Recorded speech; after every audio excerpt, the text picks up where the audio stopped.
Straight ahead on CCX News, children in need of adoption, a story a Brooklyn Park mom wants you to hear. Plus, a big surprise for a crystal company. It was quite a shock and quite an honor. And the home stretch, the last day of campaigning for what's seen as one of the most hotly contested races across the country. CCX News starts right now. Hello, everyone, and thanks for joining us. It's election eve, and one of the biggest congressional races in the country could be decided by voters here in the Northwest Metro. Five-term Republican Congressman Eric Paulson is trying to keep his seat in the 3rd Congressional District, while challenger Democrat businessman Dean Phillips is calling for change. Dean Phillips kicked off the last day of campaigning in Osseo at a place that's been consistent with his campaign, a coffee shop. Shannon, Dean Phillips is stumping for some last-minute votes. As part of his conversation and coffee tour, he made a stop at a Caribou in Osseo. He spoke with many voters. Top issues include health care and tax cuts. Dean Phillips made the rounds at Caribou, a place where he's quite comfortable. Healthcare comes up in just about every conversation. Healthcare is important to retired teacher Jan Schulz from Brooklyn Park. One of the main issues for me is health insurance, and the ACA really helped me to have insurance when I wanted to retire early. And since I have heart disease, I have the pre-existing condition. As Phillips wrapped up his conversation, he hit on a lot of subjects, including campaign finance and tax cuts. There are parts of it that I liked. Reducing the corporate income tax rate, I supported. I would have done so a little bit more gradually and not to the extent that we did, because I wanted to accrue more benefit to middle-income Americans, who I do not think got a good deal out of this tax bill. Meanwhile, Republican Eric Paulson isn't taking his race for re-election for granted. He spent the last day on the campaign trail going door to door to encourage voters to get out to the polls. And that's where reporter Sonia Goins caught up with him. Paulson was door knocking in the rain. His final push comes with a focus on the economy. Number one, the economy is booming and doing really well. We had the jobs report last week, and 250,000 new jobs. In fact, the 3rd district in Minnesota has the best and lowest unemployment rate of any congressional district in the country. So we need to keep taxes where they're at. We don't want to go the other direction. And I know Dean Phillips has a different view on that. He said the tax cuts were awful, but they're making a difference for our economy. Paulson says another priority of his is lowering health care costs. The 3rd district race is considered one of a handful of races across the country that will determine which of the 2 major political parties will control the U.S. House. A local state house race has attracted the most outside money. This is according to a report by the Star Tribune. According to the newspaper, outside groups have spent more than $373,000 on the House District 44A race. That seat is held by Republican Sarah Anderson, who's being challenged for the seat by DFLer Jenny Cleveland. House District 44A spans a majority of Plymouth. Currently, Republicans hold a 21-seat edge in the Minnesota House. DFLers would need an 11-seat net gain to become the majority. And a reminder, CCX News will have live local coverage on election night. We're following some very competitive state house races, as well as races for mayor and city councils. Plus, there's Robbinsdale's school levy referendum and Brooklyn Park's bond referendum on city parks. Our live coverage begins at 9 p.m. In other news, a Maple Grove Mattress Firm store is among 8 slated to close throughout Minnesota.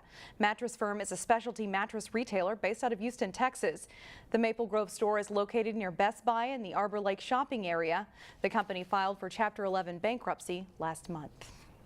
The Minnesota Department of Human Services says 820 children in Minnesota are in need of homes. Reporter Meredith Hackler spoke to a woman from Brooklyn Park who shared her adoption story in hopes that others will open their homes to children in need. It just brings something special to your life.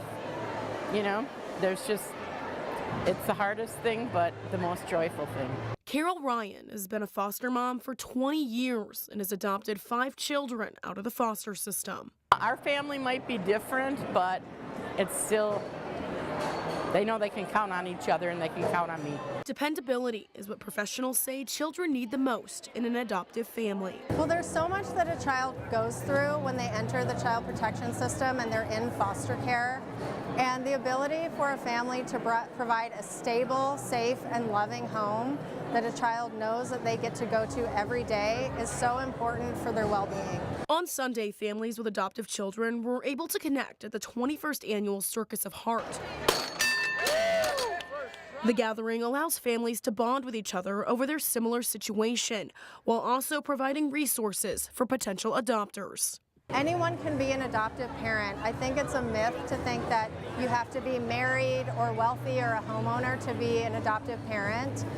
We just need loving people that are willing to open up their homes and their hearts to these kids. Sometimes being a foster parent is temporary, and children are able to reconnect with their birth parents. One that I don't like that I see all the time is that the parents are bad, bio parents are bad, and that's not always the case.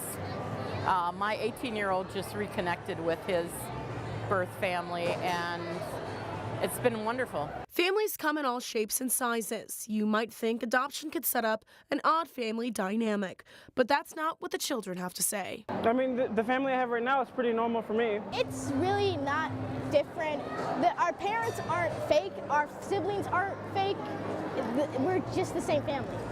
Meredith Hackler, CCX News. For more information on becoming foster parents or adopting a child, you can check out our website, ccxmedia.org. Still ahead on CCX News, why a Crystal business owner can now tell his dad, "I told you so." Plus, local runners see how they stack up with Minnesota's best at the state cross-country meet. But first, a rainy night ahead, but you could see a few snowflakes on Election Day. No snow is expected to accumulate.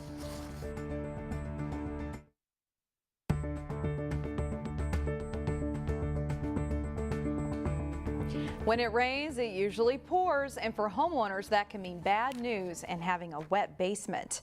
For more than 40 years, Standard Water Control Systems in Crystal has helped homeowners overcome a soggy situation.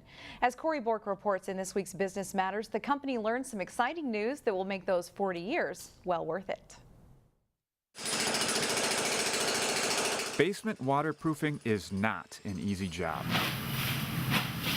Michael Hoganson knows all about it. For years, I was out there digging the trenches, laying the cement. He started Standard Water Control Systems first working out of his parents' basement. One day, my dad came downstairs and said to me, "You know, Mike, you got to go get a real job." I'm 18 years old at the time. And he says, "You're never going to make it." Boy, was Dad wrong. Well, when he retired from Honeywell, he came to work for me. And he had more fun working here, going out giving estimates and talking to people. I mean, he just loved talking to people. Today, Hoganson runs a company with 25 employees. Each he considers like family. Without good people, I'm nothing. Standard Water has also taken care of many homes and businesses, 30,000 to be exact. I take care of them, they take care of me. Since 1977, the company has installed more than 2 million feet of drain tile. That's enough to cover I-35 from Duluth all the way to Des Moines, Iowa. And when Hoganson and his employees aren't at work, you may find them giving back. Here it is, Friday the 13th. I'm here to support two of my favorite charities. Like rappelling down a 300-foot building for a fundraiser. Would you do it again? No. A shock to the system for sure. But Hoganson never expected what would happen last month. It was quite a shock and quite an honor. Standard Water received a Better Business Bureau Torch Award for ethics. The award is quite a life-changing experience. The award is recognition for doing the right thing. I even got the guys helmets with HEPA filters tied into them. Like providing the proper equipment for employees. It's our job to help educate the homeowner. To protecting the customer. It's also kind of surprising to me to get an award for doing what you should be doing every day anyhow. Making a tough job seem like a job well done. Brings it home that you are doing something right. All the work, all the hours were all worthwhile. For Business Matters, Corey Bork, CCX News.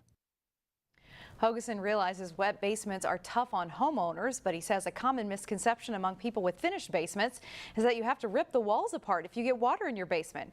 Hoganson says that's not always the case.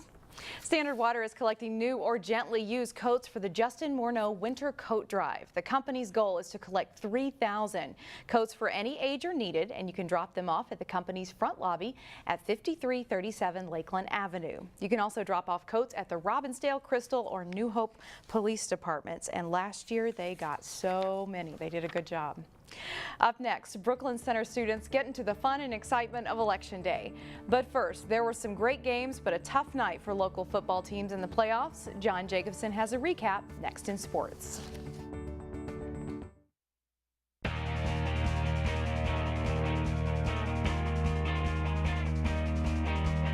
I'm John Jacobson with sports. The state cross-country meet was held Saturday.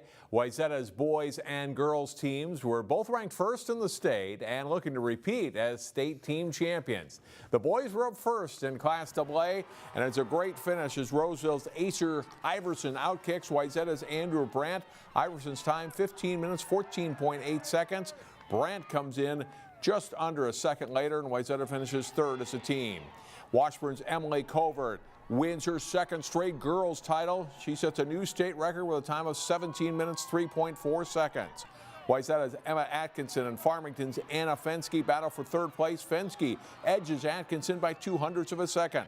Trojans' 8th grader Abby Nekanicki is 10th. Wayzata takes second place as a girls team. And here's what the top local finishers said after their races.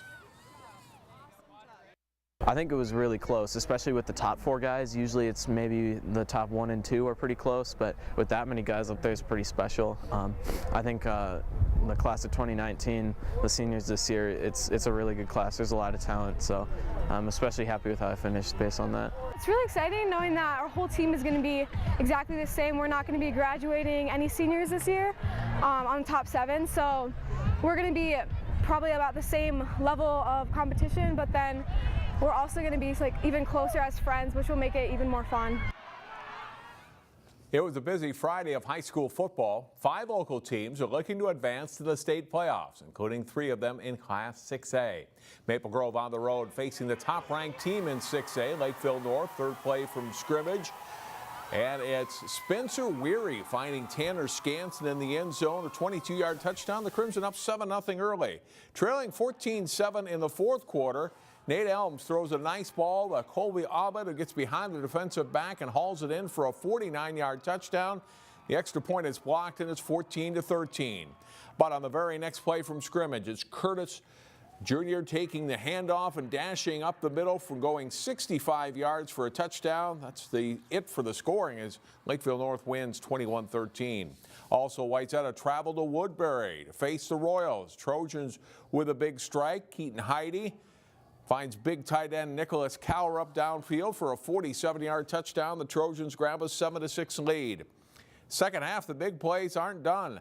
Malachi Jackson runs through a well-blocked lane, and he goes 79 yards here for a touchdown. Wayzata takes the lead at 14-13.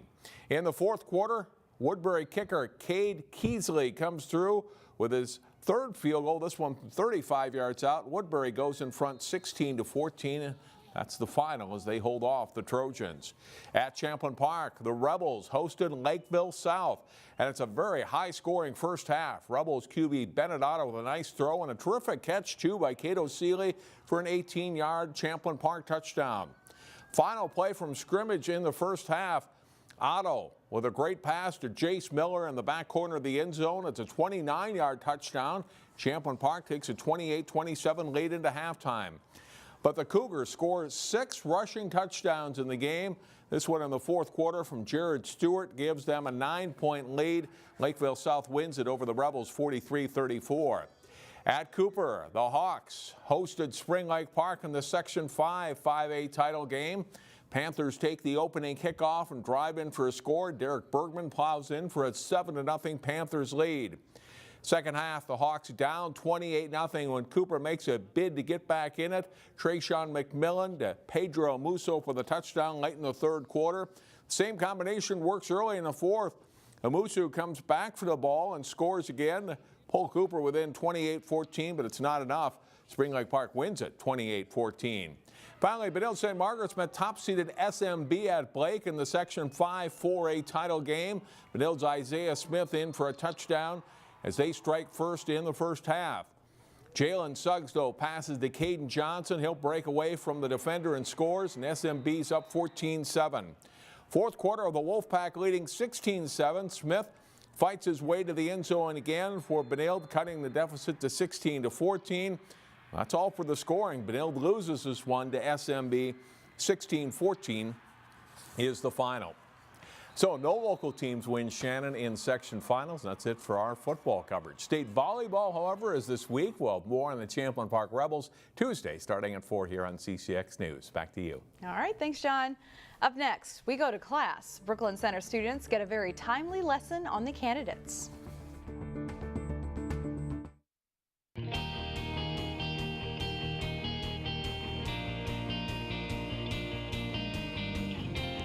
And finally, this year's midterms have a lot of people listening and learning, including some students at a Brooklyn Center school. Here's Eric Nelson.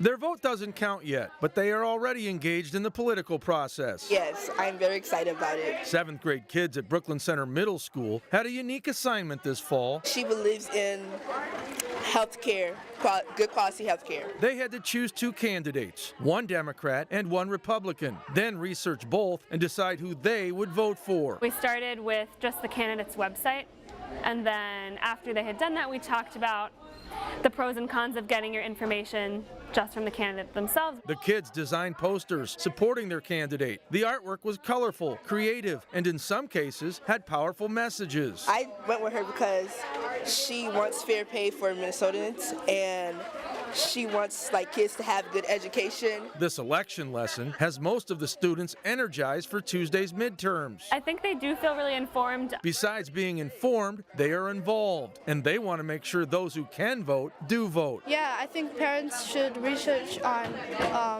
candidates to see what their history was, and they can learn more about them. We've talked a little bit about why it's important to vote, and they've come up with their own ideas and ways they might convince someone to vote or not. For some of these young politicos, the process has also been motivating. Hopefully I become like Ilhan Omar. The only caveat is their mock election on Tuesday won't count. When I've told them it's not real, they're like, oh, but I really want to vote now. In Brooklyn Center, I'm Eric Nelson, CCX News.